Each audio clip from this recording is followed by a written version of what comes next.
1월 마지막 주 주일 예배 오신 여러분들 환영하고, 또 연휴가 되어서 또 가정에서 또 지방에서 예배 드리는 분들도 주님의 이름으로 환영하고 축복합니다. 까지 주일 광고 말씀 드리도록 하겠습니다. 오늘 예배 후에 변함없이 주일 학교 그리고 나무 모임이 우리 있겠습니다. 오늘도 아마 한 그룹으로 모여서 같이 나누도록 하겠습니다.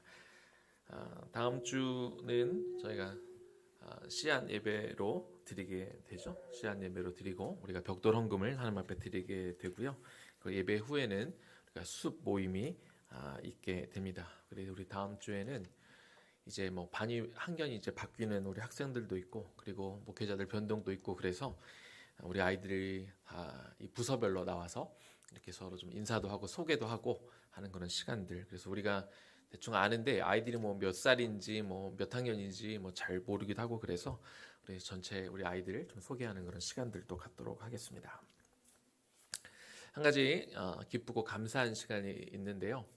그동안 한 1년 정도 저희랑 같이 예배를 드렸지만 이제 다음 주부터는 의나무 교회 정식 사역자로 우리 한 부부가 공식적으로 임하시게 됩니다. 우리 나선호 목사님이 2월 달부터 중고등부 사역자로 오셔서 함께 사역하게 되는데, 여러분들 같이 축복해 주시고 같이 기도해 주시면 감사하겠습니다. 정식적으로 인사하는 건 다음 주에 하도록 하겠습니다.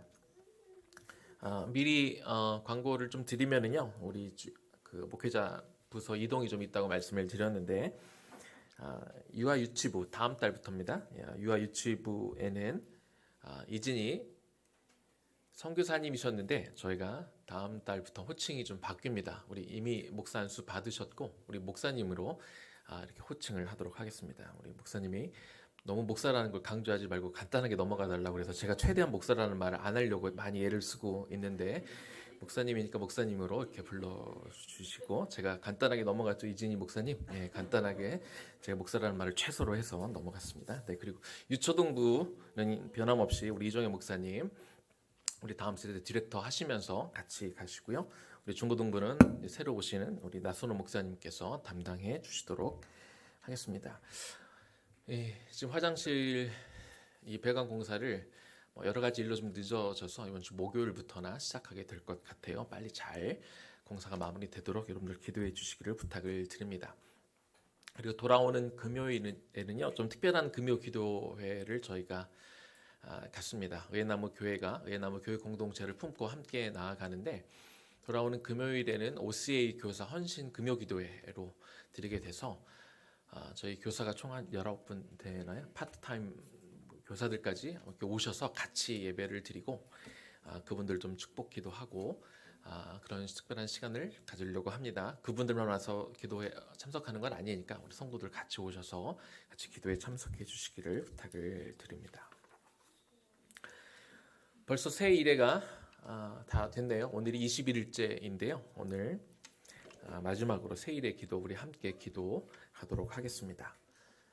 우리 개인의 영성을 위한 기도부터 우리 같이 한 목소리를 읽으면서 하나님 앞에 기도하겠습니다. 개인의 영성을 위한 기도. 삶의 문제에 휘둘려 살지 않게 하시고 주의 아름다움을 주목하며 이미 한량없는 은혜 받은 자임을 기억하며 살게 하소서.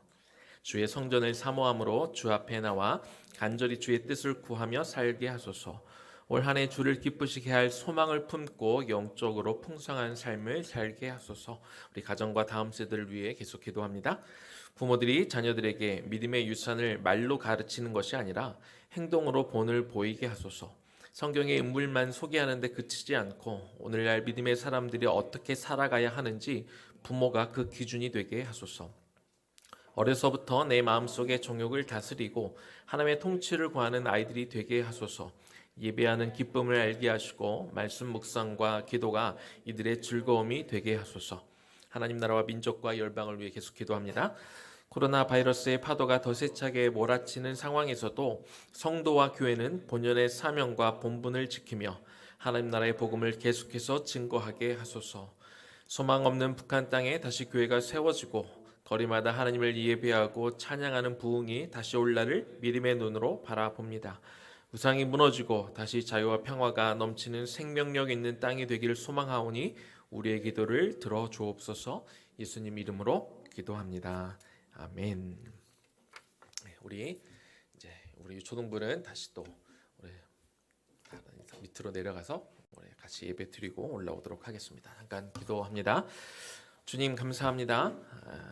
오늘 우리가 주님의 예배를 주님 앞에 예배를 드리며 나를 기쁘게 하기 위한 예배가 되지 않게 하시고 온전히 주님이 받으시기에 합당한 예배를 오늘 우리가 드리게 하옵소서. 드려진 예물 가운데 하나님 축복하시고 하나님의 나라를 위하여 정말 당신의 그 뜻이 이루어지도록 이 예물이 잘 사용되어지도록 우리에게 지혜를 허락하여 주시고 우리 인생 가운데 우리의 물질뿐만 아니라 우리의 영혼도 우리의 마음도 우리의 또 육체도 우리의 건강도 필요하시다면 주님의 생명까지 우리가 뜻하는 곳이 아니라 주님이 뜻하는 곳에 우리가 기꺼이 내어드리는 그런 청지기의 삶을 살아가는 우리 모두 되게 하여 주옵소서. 예수님 이름으로 기도 올려드립니다. 아멘. 오늘은 창세기 13장 8절에서 11절까지 말씀 우리 같이 보도록 하겠습니다. 복 있는 사람의 품격이란 제목으로 말씀을 나눌 텐데요. 창세기 13장 8절에서 11절까지 말씀 우리 현수가 또 말씀 읽어줄 때 우리 같이 읽고 하나님의 말씀을 같이 듣도록 하겠습니다. 아브람이 롯에게 이르시되 우리는 한 친족이라 나나 너나 내 목자나 서로 다투게 하지 말자. 내 앞에 온 땅이 있지 아니하냐. 나를 떠나가라. 내가 좌하면 나는 우하고 내가 우하면 나는 좌하리라. 이에 롯이 눈을 들어 요단 지역을 바라본즉 소알같이 온 땅에 물이 넉넉하니 여호와께서 소돔과 고모라를 멸하시기 전이었으므로 여호와의 동산 같고 애굽 땅과 같더라. 그러므로 롯이 요단 온 지역을 택하고 동으로 옮기니 그들이 서로 떠날지라. 창세기 13장 8절부터 11절 말씀. 아멘. 아멘. 감사합니다. 또박또박 잘 읽어주었습니다. 오늘 말씀은 지난주 화요일부터 아마 금요일까지 큐티했던 그 본문을 쭉 보면서 말씀 나누도록 하겠습니다. 하나님의 말씀에 따라 어디를 가야 되는지 모른 채 아브라함이 이제 하란을 떠나 가나안을 향해 이제 내려가죠. 이런 아브라함의 믿음은 사실 엄청난 것이었습니다. 당시 익숙한 곳을 떠나서 전혀 모르는 곳으로 이동한다는 것은 목축업이 성행하던 그 시기에 이 거주민들의 텃세가 심하고 그리고 잘못하면 이 생존을 위해 거의 피 튀기는 전쟁까지 이어지는 그런 상황이었기 때문에 어딘지도 모른 채 어떤 계획이 없이 무조건 떠난다는 것, 이것은 굉장히 큰 목숨을 건 모험이었습니다. 그런데 아브라함은요, 사실 모험을 했다기보다 하나님에 대한 믿음으로 그 발걸음을 내딛은 것이다. 우리가 이렇게 말할 수 있겠죠. 하나님이 이를 기쁘게 여기시고 창세기 12장 2절에서 3절을 통해 7가지 복을 내려주시게 됩니다. 그런데 막상 가나안 땅, 하나님이 인도하시는 대로 가나안 땅까지 내려와 보니까 가나안 땅에 대해서 우리는 이렇게 알고 있죠. 뭐 젖과 꿀이 흐르는 땅이다 이렇게 알고 있지만, 그러나 아브라함 눈에 비친 가나안 땅은 그런 곳이 아니었습니다. 반 이상이 광야와 산지였고, 그리고 아브라함은 어린 시절 그 메소포타미아 지역에서 어린 시절에 살았기 때문에 그 지역의 풍성함을 보고 자랐고, 또한 그가 75세까지 정착하며 살았던 하란 지역도 굉장히 풍성한 그런 도시였습니다. 그러다가 이 척박한 가나안 땅을 보았을 때 아마 어쩌면 그가 실망했을 수도 있습니다. 더군다나 이미 그쪽에 살고 있었던 그 셈의 후예들이죠. 가나안 족속의 견제와 텃세로 한 곳에 정착하지 못하고 점점 밑으로 쫓겨가듯 내려가다가 기근이 오니까 때는 이때다 그러고 아예 그냥 하나님 앞에 묻지도 않고 애굽 땅으로 이렇게 도망치듯 내려가는 모습을 우리가 바라봅니다. 이처럼 불순종으로 애굽에 내려간 아브람 가족에게 큰 사건이 일어나죠. 아브람이 자기의 목숨을 지키기 위해서 자기의 아내를 누이라 속이고 그렇게 해서 애굽 왕에게 아내를 빼앗길 뻔한 큰 위기 가운데 처했던 것이죠. 다행히 하나님의 도움과 하나님의 개입으로 그 위기를 벗어나서 다시 가나안으로 돌아오게 됩니다. 가나안으로 돌아온 이후로 아브라함은 베델과 아이 사이에 단을 쌓고 그리고 여호와의 이름을 부르며 제사를 지내게 되죠. 아브라함이 그 제사를 지낼 때 어떤 마음으로 제사를 지냈을까요? 아마 자기의 허락 없이 마음대로 애굽에 내려간 것에 대한 어떤 회개, 그리고 그곳에서도 자신의 위기를 모면하기 위해서 아내를 누이라 속였던 그런 것들에 대해서 하나님 앞에 통렬하게 회개하며 하나님 앞에 제사를 드렸을 것입니다. 이러한 철저한 회개의 마음으로 제사를 드린 아브라함은 하나님과의 관계를 다시 회복할 수 있게 된 것이죠. 아브라함과 롯은요, 갈대아 우르를 출발해서 그리고 하란을 거쳐 가나안에 이르기까지 근 약 30년의 여정을 같이 한 그런 친족 관계입니다. 아브라함과 롯은요, 가나안 이주 이후에 하나님의 섭리 가운데 상당한 굉장히 큰 그룹의 유목민 그룹으로 성장을 하게 됩니다. 그래서 처음에 가나안에 왔을 때는 말씀드린 것처럼 지역 주민의 텃세들 때문에 그래서 생존을 위해서 같이 살고 같이 어떤 방어막을 구축하는 게 중요했다면 이제는 그들이 대단위로 굉장히 커진 그룹이 되었기 때문에 이제 같이 살면서 겪게 되는 어려움이 더 부각되기 시작했습니다. 그래서 서로 상호 간에 갈등이 일어날 수 있는 상황이 벌어지게 되니까 이제 서로 분가하기로 결정을 하게 되는 것이죠. 그런데 분가할 당시 아브람과 롯이 이것을 결정하는 방법과 그 이후에 그들의 인생의 행적이 완전히 다른 것을 우리가 보게 됩니다. 아브람은요, 먼저 자신의 목자들과 또 롯의 목자들이 싸움이 일어나게 되자 이것이 주인들 간의 싸움으로 벌어지지 않도록 미리 예방을 하려고 합니다. 사실 롯의 삼촌인 아브라함이 여러 가지 면에서 볼 때 자기가 먼저 어디로 갈지 선택할 수 있는 그런 선택권이 있었음에도 불구하고 아브라함은 조카 롯에게 선택권을 양보하는 그런 품격을 보입니다. 사실 양보하는 것 그냥 그 순간 보이기는 멋있죠.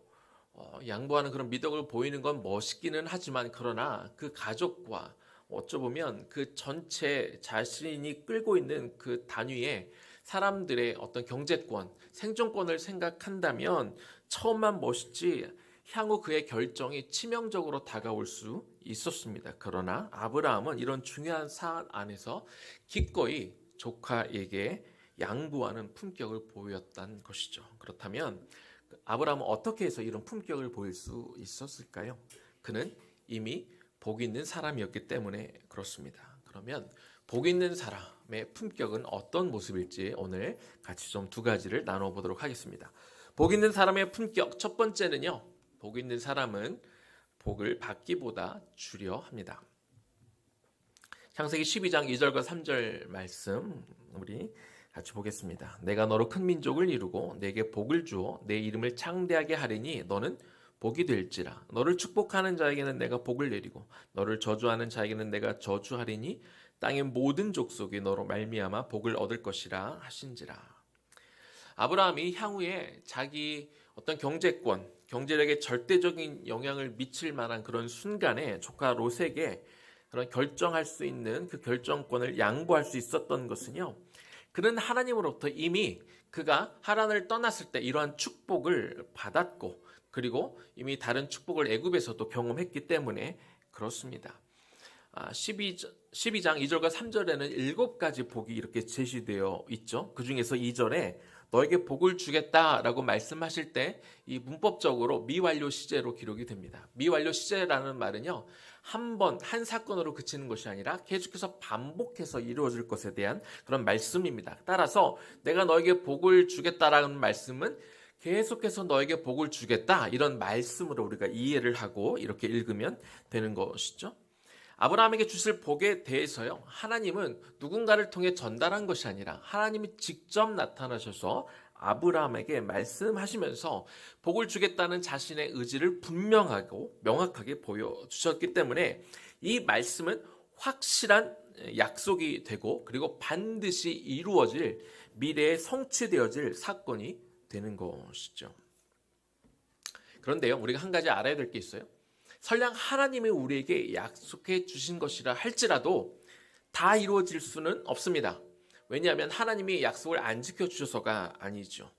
하나님이 약속을 주시면 반드시 지키시는 분이시지만 받는 편에서 그것을 믿지 않고 받으려 하지 않으면 설령 하나님이 그 약속을 주시려 하고 성취하시려 한다 할지라도 그 약속이 나에게 일어날 수 없기 때문에 그렇습니다. 마치 그리스도가 십자가에 달려 죽으심을 통해 모든 사람들의 죄의 문제를 해결해 주셨고 이것을 믿기만 하면 구원을 얻으리라 그렇게 약속해 주셨지만 믿지 않는 사람들을 강제로 억지로 그들이 구원을 받을 수 없는 것과 마찬가지인 것이죠. 그런데 아브라함이 받은 축복 중에 다른 축복들이 다 이렇게 하나님이 주어가 돼서 내가 이런 복을 내리겠다라고 기록이 되어 있는 반면 그 중에 한 가지는요. 아브라함의 명령하시는 형태로 복이 주어지는 것을 볼 수 있습니다.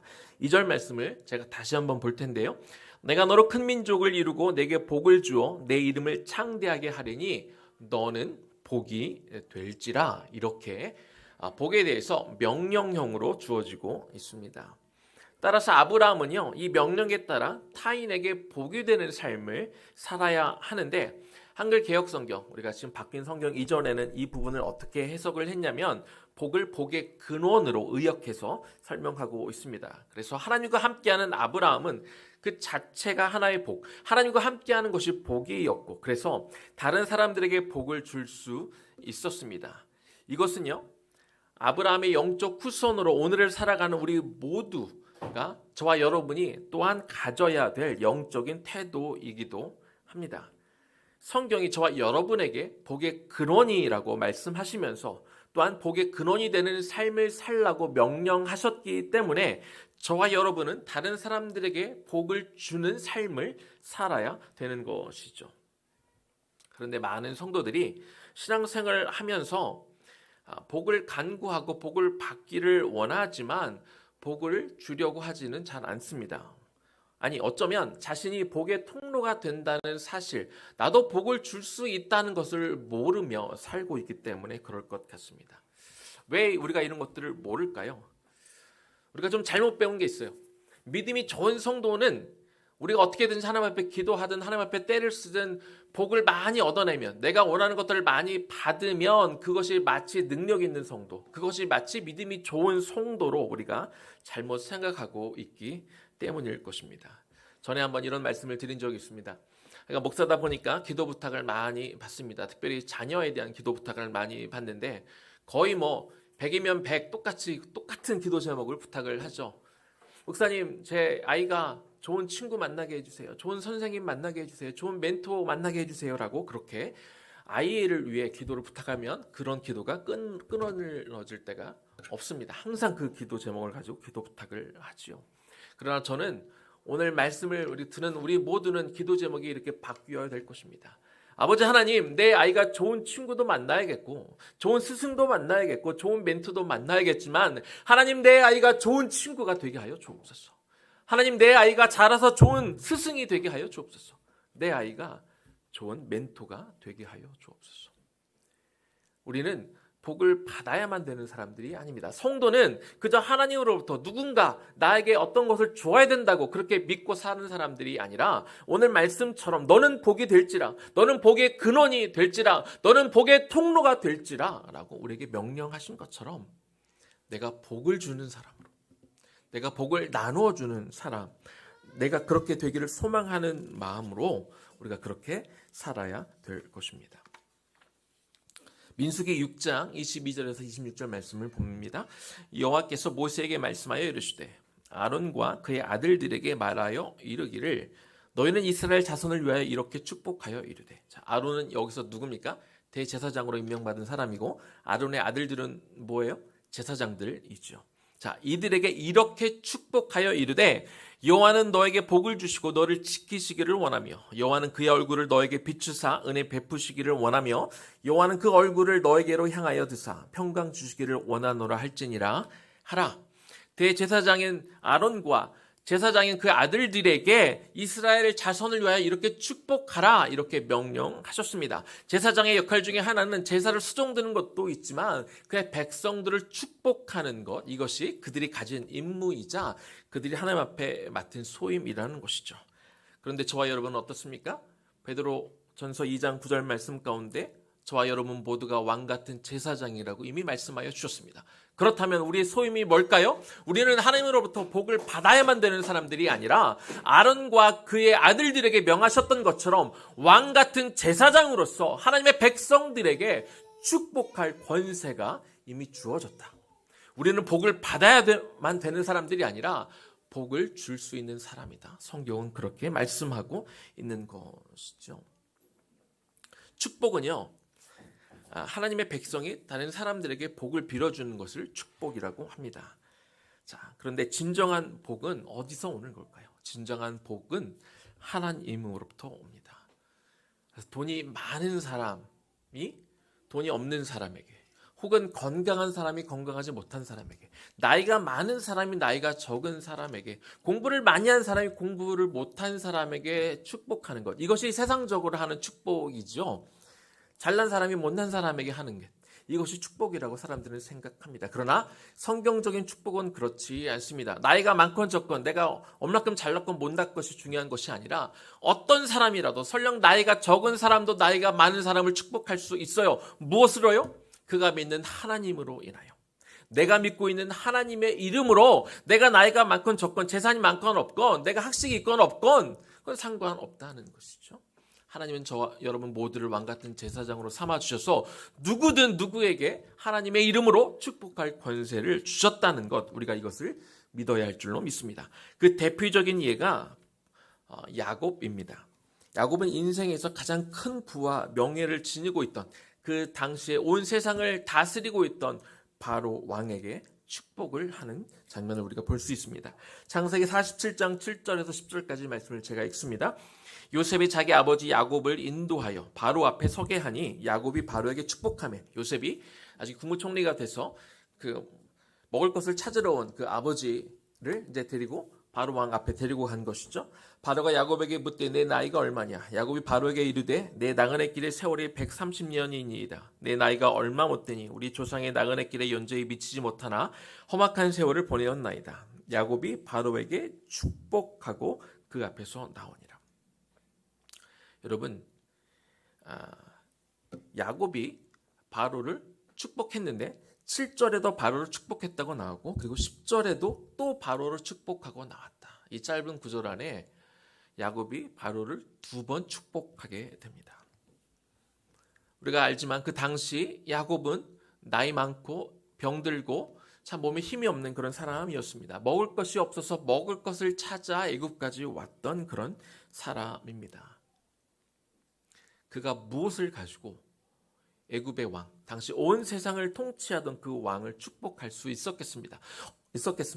어쩌면 바로 왕은 야곱이 축복하는 소리를 듣고 속으로는 웃었을지 모릅니다. 아마 비웃었을 거예요. 지가 뭔데 나를 축복하지? 그러나 야곱이 무엇을 가지고 바로 왕을 축복합니까? 그는 재산도 없고, 그는 병들 없고, 아무 힘도 없는 연약한 나이 많은 노인에 불과했지만 그가 믿고 있는 하나님의 이름으로 바로 왕을 축복할 수 있었던 것입니다. 아브라함이 절대절명의 어떤 상황 속에서 조카 롯에게 먼저 선택권을 줄 수 있었던 근거는, 아브라함은 하나님으로부터 한 번이 아니라 이미 계속해서 복을 너에게 주겠다라는 그 약속의 말씀을 받았고 그 말씀을 믿었기 때문입니다. 또한 제가 읽지는 않았지만 12장 6절에도 하나님은 이 가나안 땅 전체를 너와 내 후손에게 주겠다 이미 약속하셨습니다. 그리고 아브라함은 이 약속을 믿었던 것이죠. 물론 그 당시 아브라함이요, 아직 하나님이 약속해 주신 그 복들을 다 경험하지는 못했습니다. 그리고 지금 어떤 놀라운 상황이 자기에게 막 눈앞에 잡힐 듯한 그런 기회가 찾아온 것도 아니었습니다. 여전히 위협적인 가나안 족속들의 텃세 때문에 시달리고 있던 그런 상황이었죠. 그러나 그는 또 다른 하나님의 은혜를 경험한 적이 있죠. 언제? 아까 소개했지만 애굽에 나가서 그가 아내를 빼앗길 뻔했던 그 위기를 하나님의 은혜로 그가 아내를 다시 되찾게 되고 가나안에 무사하게 온 것들을 이런 은혜를 누리면서 그런 복을 하나님 앞에 받음으로 인하여 그런 하나님을 신뢰하는 사람이 된 것이죠. 그런 하나님이 나에게 복을 주신다고 약속하셨고 이미 애굽에서 그 복을 경험했기 때문에 그리고 너는 복이 되어라 라고 하나님께서 명령하셨기 때문에 그는 그 명령을 이행함으로 롯에게 그 선택권을 줄 수 있는 그런 사람이 된 것입니다. 사실 아브라함에게는요 이런 축복의 말씀을 이미 받았기 때문에 롯이 어느 곳을 선택하는 건 큰 의미가 없었습니다. 롯이 왼쪽을 선택하면 아브라함은 오른쪽을 가면 되는 것이고 롯이 오른쪽을 선택하면 그냥 아브라함은 왼쪽을 선택하면 되는 것입니다. 왜 그래요? 하나님이 아브라함에게 가나안 전체를 다 주시겠다 약속하셨거든요. 그러니까 롯이 어느 곳을 선택하느냐, 얼마나 더 좋아 보이는 곳으로 가고 그가 그것을 차지하느냐는 그것이 중요한 것이 아니라는 것이죠. 축복은 내가 어느 방향으로 가느냐에 달려 있지 않습니다. 축복의 근원은 그 복의 근원이 되시는 하나님 앞에 달려 있기 때문에 그렇습니다. 그 하나님이 아브라함에게 복을 약속하셨고 그리고 다른 이들에게도 복이 되라 명령하셨기 때문에 이미 복을 받은 사람으로서 그런 선택권을 기꺼이 넘겨줄 수 있는 품격을 보여주신 것입니다. 복 있는 사람의 품격 두 번째는요, 복 있는 사람은 물질에 매이지 않습니다. 아브라함으로부터 선택권을 받은 조카 롯은 이제 오른쪽이 좋을지 왼쪽이 좋을지 열심히 머리를 굴리기 시작합니다. 그러면서 요단 지역을 그가 주목하게 되었는데요. 그 땅은 그의 눈에 보일 때 당시 근동 지역에서 풍요로운 땅 하면 애굽 땅이 풍요로운 땅을 대변하는 그런 대명사처럼 쓰였습니다. 그래서 풍요로운 요동 지역을 바라보면서 그 땅이 마치 애굽 땅과 같다라고 표현하고요. 심지어 뭐라고 표현을 했냐면 여호와의 동산 같다. 다시 말하면 에덴 동산과 같은 풍요로운 땅이다 이렇게 표현을 하게 됩니다. 바로 그 단어를 봤을 때 우리는 롯이 얼마나 세속적인지 우리는 볼 수 있습니다. 왜냐하면 요단 지역에는 어느 지역이 포함되어 있냐면 우리가 잘 아는 소돔과 고모라 지역이 포함되어 있는 곳입니다. 비록 그곳이 굉장히 발달되어 있는 도시고 그리고 풍요로운 땅이라 할지라도 죄가 굉장히 관영해 있는 죄가 많이 퍼져 있는 그런 땅이었고 조카 롯도 이미 그것을 알고 있었을 것입니다. 그래서 그런 땅에 대해서 애국과 같다라고 표현하는 것 정도는 이해할 수 있지만 죄가 가득한 그 땅을 에덴 동산과 같다라고 표현하는 것을 볼 때 그의 생각이 얼마나 세속적으로 물들어 있는지 그가 무엇에 주목하고 있는지를 우리는 볼 수 있다는 것이죠. 그렇다면 물질에 대해서 아브라함은 어떤 관점을 가지고 있었을까요? 이제 13장에 아브라함과 롯이 이렇게 분가를 하고 나서 창세기 14장에는요. 성경에 등장하는 첫 번째 전쟁 이야기가 나옵니다. 그 전쟁은 거의 오늘날로 치면 세계 대전 정도의 전쟁이 일어났습니다. 메소포타미아 지역에 거주하는 4개 이 신할 연합군과 그리고 팔레스타인 지역에 거주하는 5개의 가나안 연합군 사이에 전쟁이 벌어졌는데요. 이 가나안 나라들은 당시 메소포타미아 나라들에게 섬기면서 조공을 바치고 있었습니다. 그런데 가나안의 왕들이 모여서 이제 우리 더 이상 메소포타미아 왕들을 섬기지 말자, 더 이상 조공을 바치지 말자라고 결정을 하게 되자 이 신할 연합군이 발끈해서 연합군을 조직해서 가나안에 쳐들어오게 됩니다. 그래서 가나안 지역의 소돔 왕, 또 고모라 왕 등이 이제 연합군을 5개 나라가 모여서 이제 신할 연합군과 전쟁을 하게 되는데 그만 지고 맙니다. 신할 연합군은 가나안에 쳐들어와서 다 닥치는 대로 부수고 많은 것들을 약탈해 갔습니다. 그중에 그리고 사람들도 포로로 끌고 갔는데 그중에 소돔 지역에 살던 조카 롯도 끌려가게 되는 것이죠. 그런데 놀라운 것은요, 이 세계적인 대전, 5개 나라 연합과 4개 나라 연합 사이에 전쟁이 벌어졌는데 이 전쟁에 아브라함이 단독으로 참여했다는 겁니다. 아브라함은 롯을 빼오기 위해서 자기 가족들 318명을 데리고 신할 연합군은 이긴 쪽이에요. 그쪽을 기습을 했다고 합니다. 그리고 전문 군인들도 아닌데 전쟁 가운데 그들을 아예 다 멸망시켰다, 깨부수었다, 이렇게 성경은 기록하고 있습니다. 아브라함의 원래 고향이 어디예요? 갈대아 우르입니다. 메소포타미아 지역에서 그가 어린 시절을 보냈습니다. 그래서 메소포타미아 지역의 문명이 얼마나 높고 그들의 군대가 얼마나 강한지 이미 아브라함은 알고 있었습니다. 그런데 그 왕들을 상대로 온 가나안을 이미 다 휩쓸어 버린, 전쟁에서 승리한 그 군대를 상대로 전쟁을 치루어 승리했다. 성경은 그렇게 말하고 있는 것이죠. 이것이 어떻게 가능했을까요? 아브라함이 하나님의 복을 경험한 사람이기 때문에 그렇습니다. 다시 말씀드리지만 애굽 때 그가 애굽에 내려가서 왕을 속이고 자신의 목숨을 건지려고 했을 때 한 나라의 왕을 상대로 이기시고 아내를 다시 되찾게 해주셨던 그 하나님을 그가 경험함을 통해서 그가 하나님을 믿고 신뢰함으로 그 전쟁에 뛰어들 수 있었던 것이죠. 이는요, 이렇게 표현할 수 있을 것 같아요. 그냥 아브라함의 믿음이 커서 그 전쟁에 뛰어들었다라고 말할 수도 있겠지만, 또 한편으로는 아브라함이 하나님이 얼마나 크신 분인지를 그의 삶 가운데 이미 경험했기 때문에, 자기의 믿음이 막 이렇게 커서 그 전쟁에 참여했다기보다 이렇게 이미 크신 하나님을 그 삶 가운데 만나고 경험했기 때문에 그 하나님을 바라보고 그가 그 전쟁에 들어갈 수 있었다는 것이죠. 그래서 이것이 그 인생의 전환점이 된 것입니다.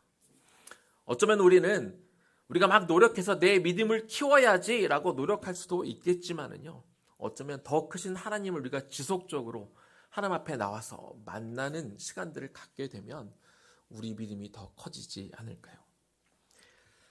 아브라함 이처럼 신할 연합군과 싸워서 이겨서 엄청난 전리품도 물론 롯도 찾아왔지만 엄청난 전리품을 차지해서 돌아옵니다. 돌아왔을 때 가나안으로 와서 살렘왕 멜기세덱을 만나게 됩니다. 멜기세덱은 누굽니까? 히브리서 5장, 6장, 7장에 멜기세덱에 대한 이야기가 등장합니다. 히브리서 7장 1절에서 3절 말씀을 제가 읽어볼게요. 멜기세덱은 살렘 왕이요 지극히 높으신 하나님의 제사장이라.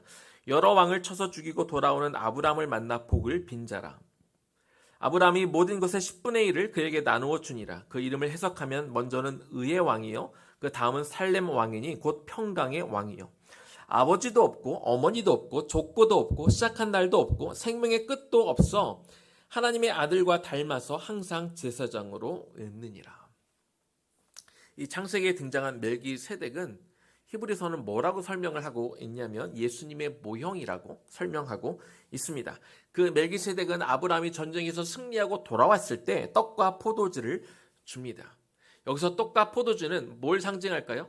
이분이 메시아를 의미한다면 그가 들고 온 떡과 포도주는 그리스도의 메시아의 살과 피를 의미하는 것이죠. 그러면 멜기세덱 앞에 선 아브라함은 또 누구를 예표하냐면 그리스도를 믿는 믿음을 가진 모든 성도들을 예표하고 있는 것입니다. 창세기 14장 19절을 제가 읽어봅니다. 그가 아브라함에게 축복하여 멜기세덱이 아브라함에게 축복하여 이르되 천지의 주제이시오 지극히 높으신 하나님이여 아브라함에게 복을 주옵소서. 멜기세덱이 아브라함에게 복을 빌어 줍니다. 그런데 이미 아브라함은 하나님으로부터 복을 약속받은 사람이지요. 또한 이번 전쟁의 승리를 통해서 엄청난 전리품을 다 챙겨온 상태입니다. 그렇다면 영원한 메시아를 예표하는 이 멜기세덱이 아브라함에게 어떤 축복을 해주고 있는 것일까요? 계속해서 창세기 14장 21절을 제가 읽어볼게요. 소돔왕이 아브라함에게 이르되 사람은 내게 보내고 물품은 내가 가져라. 그 당시 멜기세덱만 아브라함을 마중 나온 것이 아니라 소돔 왕도 아브라함을 마중 나왔는데 잡아온 사람들은 우리에게 돌려주고 네가 가져온 전리품은 네가 전쟁에서 승리해서 얻어온 것이니까 네가 다 가져라 이렇게 이야기해주고 있는 것입니다. 이것이 일반적으로 세상에서 통용되어지는 가치관입니다. 그러나 살렘왕 멜기세덱은 무엇으로 아브라함을 축복하고 있다고요? 18절 다시 한번 읽어봅니다. 살렘왕 멜기세덱이 떡과 포도주를 가지고 나왔으니 그는 지극히 높으신 하나님의 제사장이었더라.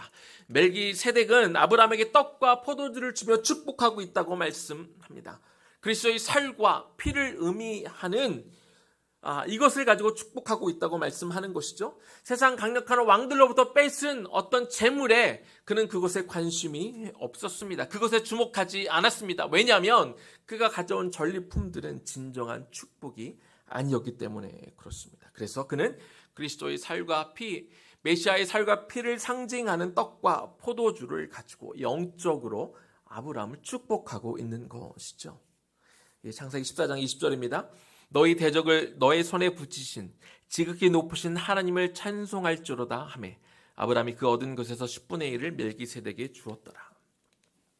멜기세덱은 도저히 가능하지 않은 그 전쟁에서 승리한 아브라함에게 너에게 승리 주신 그 하나님을 찬양하라 이렇게 권고하고 있습니다. 왜냐하면 그 전쟁은 아브라함의 능력으로 이긴 전쟁이 아니기 때문에 그렇습니다. 전적으로 하나님의 능력으로 그가 이겼고 그래서 롯을 데려왔고 그 모든 물품들을 가져올 수 있었던 것은 오직 하나님의 능력 그리고 그 하나님의 능력을 경험한 것이 그에게 복이 되기 때문에 하나님의 이름을 찬양하라 이렇게 말하고 있는 것이죠.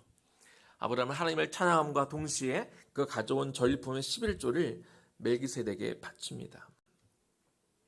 여러분 우리는 11조에 대해서 어떻게 알고 있습니까? 하나님이 모세에게 주신 율법에 의해서 율법이 규정했기 때문에 우리가 11조를 드린다고 우리는 알고 있습니다만 그러나 11조의 첫 시작은 아브라함이었습니다. 아브라함은 율법이 있기 전에 율법을 알지 못했던 그 시기에 하나님이 베풀어 주신 그 승리, 하나님이 그에게 경험하게 한 그 은혜, 하나님이 그를 통해 만나주시고 경험했던 그 놀라운 승리를 경험하고 나서 그가 처음으로 11조를 드린 사람이었습니다. 율법 때문에 어떤 법 조항 때문에 의무적으로 11조를 드린 것이 아니라 오직 하나님의 은혜에 감사해서 하나님이 그에게 주시기로 한 그 복을 경험한 것이 너무나 기뻐서 기쁨으로 11조를 드린 것입니다. 계속해서 창세기 14장 22절과 23절입니다. 아브라함이 소돔 왕에게 이르되 천지의 주제이시오 지극히 높으신 하나님 여호와께 내가 손을 들고 맹세하노니 너의 말이 내가 아브라함으로 치부하게 하였다 할까 하여 내게 속한 것은 실 한 오락이나 들매끈 한 가닥도 내가 가지지 아니할지라. 이미 하나님으로부터 아브라함은 계속해서 복을 얻을 것에 대해 약속을 받았고 또 하나님의 능력으로 이미 전쟁에서 승리한 그 복을 누린 아브라함이었기 때문에 아브라함은 물질에 대해 욕심을 내지 않고 자신을 쫓아 같이 일했던 사람들에게 최소한의 분깃만 나눠주고 나머지는 다 소돔 왕에게 돌려줍니다. 사실 그가 가져왔던 그 전리품들은 다 원래는 누가 주인이었습니까? 소돔 사람들의 것이었는데 이 가나안 지역 사람들의 것이었는데 빼앗겼다가 다시 찾아온 것이었기 때문에 그는 욕심내지 않고 원래 주인인 가나안 지역 사람들에게 나누어 준 것입니다. 아브라함은 물질이 많아져서 그것으로 기뻐하는 사람이 아니라 하나님의 역사 가운데 그가 동참하고 하나님의 그 직접적인 능력을 경험함을 통해 크신 하나님을 만났던 것을 그는 복으로 여기고 그것으로 만족한 사람이었습니다. 애굽 왕이 두려워 속이고 자기 아내를 팔던 인생에서 하나님을 경험하고 나니 재물에 집착하지 않고 재물이 많아야 복받은 인생으로 여기지 않고 하나님과 동행함으로 하나님의 능력을 경험하며 그렇게 하나님을 만나는 인생 이것이 그가 누리는 진짜 참 복임을 깨달았던 것이죠. 그래서 그는 그렇게 만난 하나님을 찬양하는 인생으로 바뀐 것입니다.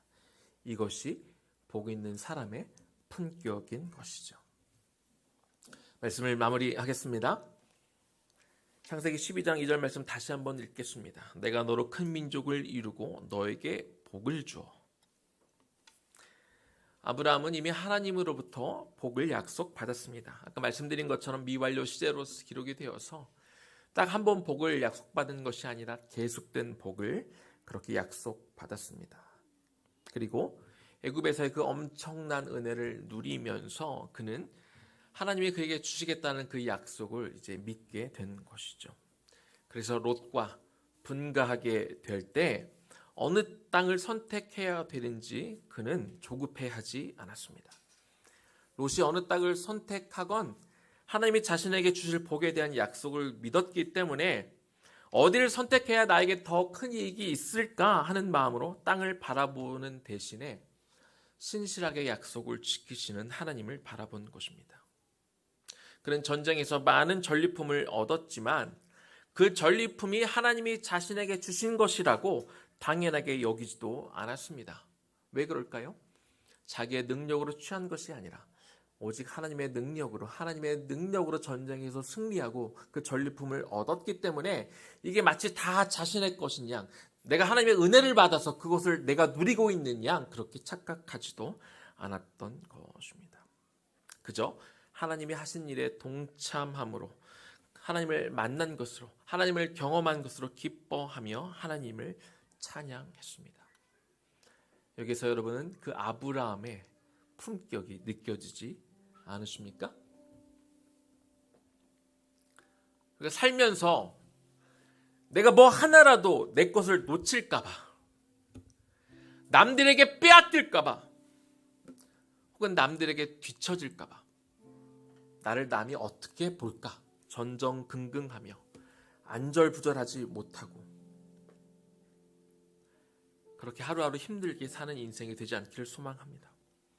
2022년 의회나무교회 표어처럼 하나님의 아름다움을 바라보며 그분의 그 크심을 바라보며 그 믿음 가운데 아브라함에게 주셨던 그 축복의 말씀이 곧 나에게 주신 말씀으로 우리가 받으며 믿으며 내가 얼마나 더 많은 복을 생애 가운데 받을 것인가를 고민하는 사람이 아니라 내 남은 생애 가운데 얼마나 더 많은 복을 다른 이들에게 줄까 고민하고 내가 어떻게 복의 통로로 살아갈까? 내가 어떻게 하면 복의 근원이 될까? 어떻게 복을 나눠주는 사람이 될까? 그렇게 더 복을 나눠주고 싶어하는 그런 품격을 드러낼 수 있을까? 이것이 저와 여러분의 고민이 되기를 바랍니다. 2022년 복을 더 많이 나눠줌으로 하나님이 기뻐하시는 그런 인생, 조급해하지 말고 안절부절하지 말고 내가 하나님을 알고 믿는 사람의 그 품격을 누리며 살아갈 수 있기를, 그것을 드러내며 살아가기를 주님의 이름으로 간절히 축원합니다. 아멘. 우리 같이 찬양하면 좋겠습니다. 우리 나의 하나님, 우리 좀 같이 찬양하면서 우리 들은 말씀 기억하면서 또 기도하며 나아가면 좋겠습니다.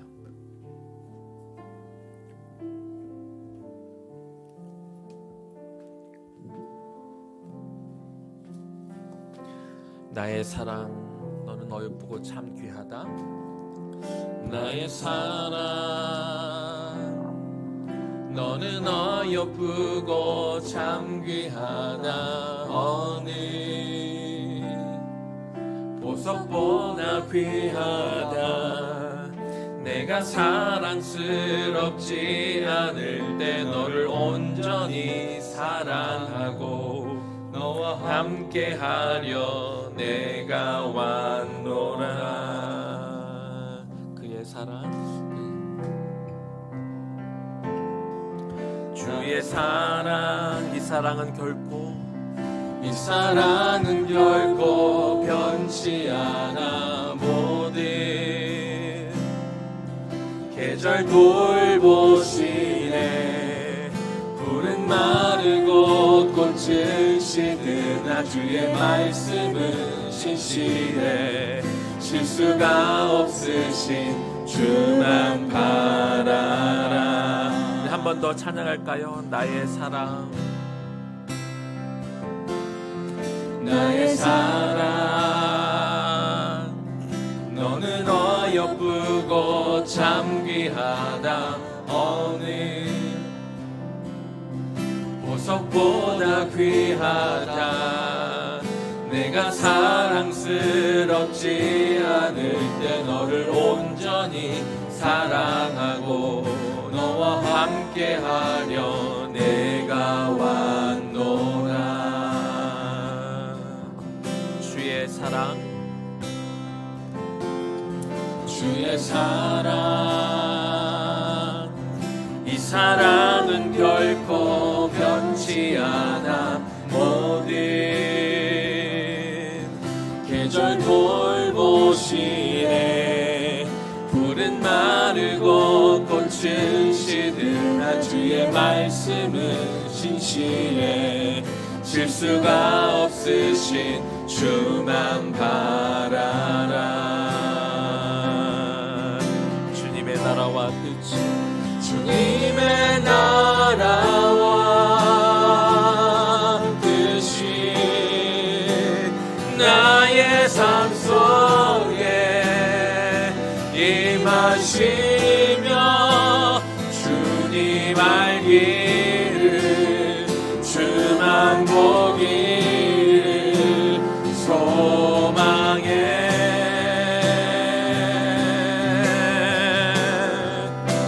묵히 살아가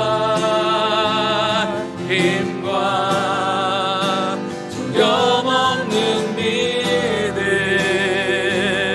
주시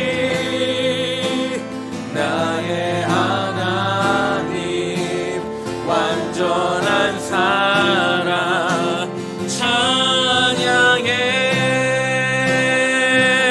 찬양하리 만군의 주 찬양하리 만군의 주 영원히 함께 하시네. 존귀하신 사랑의 왕 영원히 함께하시네. 주님의 나라와 주님의 나라와 뜻이 나의 삶 속에 임하시며 주님 알기를 주만 보기를 소망해.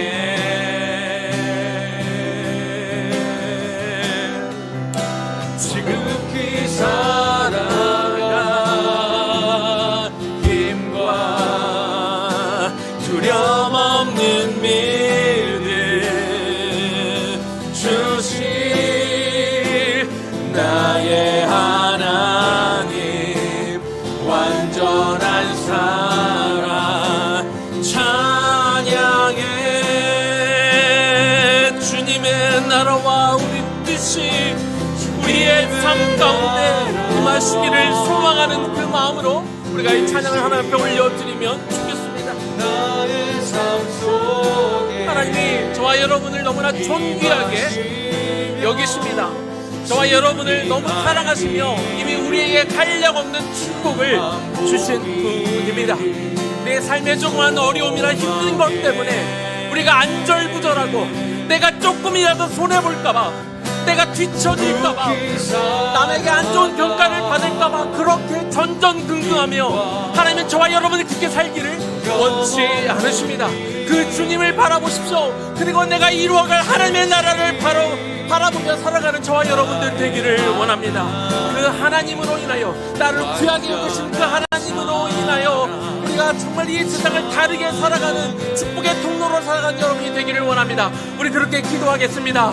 주님, 내가 뭘 조금 더 얻으려고 기도하는 사람이 아니라 얻으려고 그렇게 전전긍긍하는 인생이 아니라 복을 나누어주는 사람이 되게 하여 주시옵소서. 복의 통로가 되게 하여 주시옵소서. 복의 근원으로 되게 하여 주시옵소서. 그 작은 재물에 내 마음을 빼앗기지 않는 자가 되게 하여 주시옵소서. 그 마음으로 주님의 이름 한번 이름 부르며 기도하며 나아갑니다. 주여, 하나님 이 시간 기도합니다. 하나님, 우리에게 이미 큰 복을 내려주셨습니다. 우리를 존귀한 자라 여기시며 너는 이미 복이다, 너는 이미 복을 받았다 말씀하여 주셨지요. 하나님, 우리가 복입니다. 하나님으로 인하여 우리가 복입니다. 내가 나이가 많건 적건, 내가 돈이 많건 내가 돈이 없건, 내가 건강하지 못했건, 내 사회적 지위가 어찌 되었건, 내가 공부를 많이 했건 못했건, 하나님, 우리는 이미 복입니다. 나로 때문이 아니라 이미 나로 인하여 나와 함께 하시는 그 능력의 하나님, 나의 아버지가 되시며 하나님께서 너는 복이 되라고 명령하셨기에 우리가 복입니다. 우리가 존귀한 자입니다. 복을 선포하며 복을 나눠줄 수 있는 자이지요. 하나님, 그런 자로서, 이미 복을 받은 자로서 그 품격을 가지고 살아가기를 원합니다. 전전긍긍하거나 내가 조금 잃어버릴까봐, 놓칠까봐 그렇게 안타깝게 살아가는 인생이 되지 않기를 원하며 기도하오니, 오 주여, 우리에게 복 있는 자의 그 품격대로 살아가는 우리가 되게 하여 주시옵소서. 이미 가진 자로서, 이미 그 은혜를 누린 자로 살아가게 하여 주시옵소서. 하나님의 자녀로 살아가게 하여 주시옵소서. 그것은 확고한 믿음이 우리 가운데 있기를 소망합니다. 그래서 무엇을 받아야 된다고 있는 자가 아니라, 하나님, 내가 어떻게 더 많은 것으로 다른 이들을 축복할까 고민하는 자들이 되게 하여 주시옵소서. 내가 어떻게 복의 통로로 살아갈 것인가, 내가 복의 근원이 될 것인가가 나의 진정한 고민이 되게 하여 주셔서 우리 일생 가운데 더 많은 것으로 나누어주고 더 포도는 자가 되게 하여 주셔서 더 많은 것으로 하나님 나눠줄 수 있는 자로 복의 근원으로 살게 하여 주시옵소서. 그렇게 복 있는 자의 모습으로 살아가게 하여 주시옵소서. 주님의 나라와 뜻이, 주님의 나라와 뜻이 나의 삶 속에 임하시며 주님 알기를, 주만 보기를 소망해.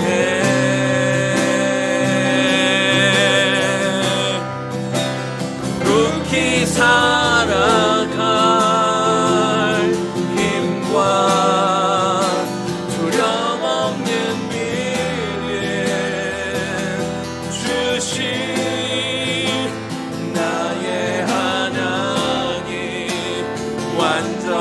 나의 하나님은 완전한 사랑, 나의 하나님 완전한 사랑, 나의 하나님은 완전한 사랑으로, 하나님 완전한 사랑 찬양해.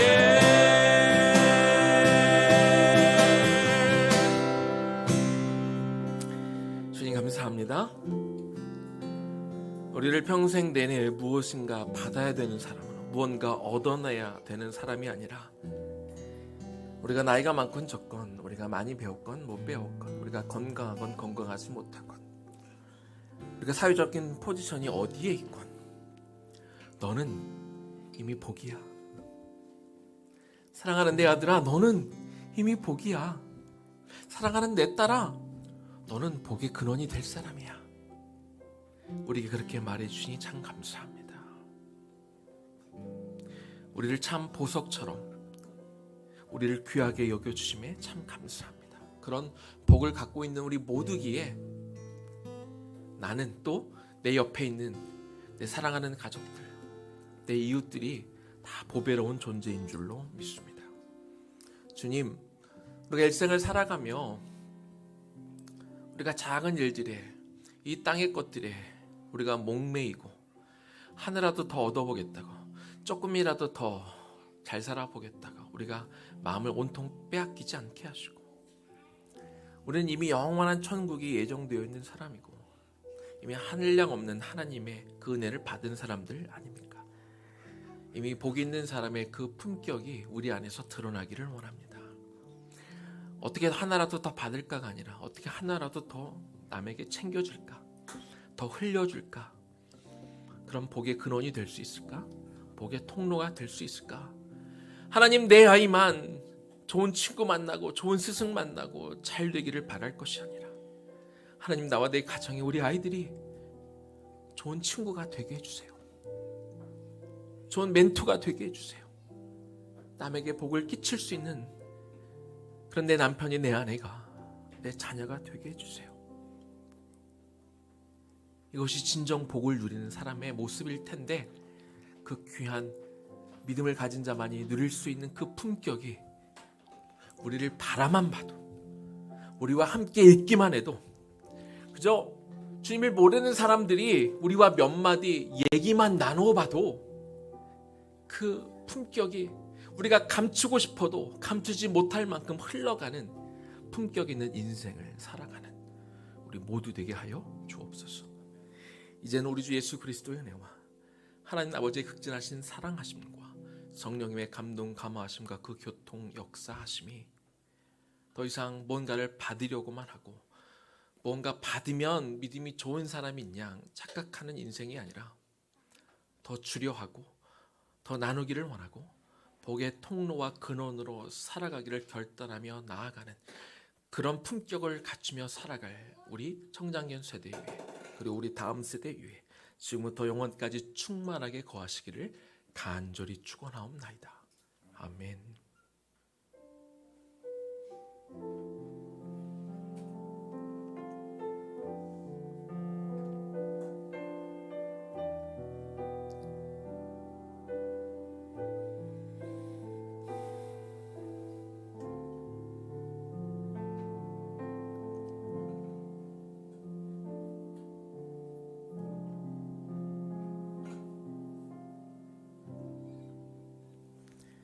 다음 한 주도 복의 통로로 복 있는 사람의 품격을 드러내며 사는 한 주가 되길 축복합니다. 우리가 화장실을 바로 못 가니까 우리 한 25분부터 화장실 다녀올 사람들 같이 다녀왔다가 우리 다시 주일학교와 그리고 나무 모임 하도록 하겠습니다.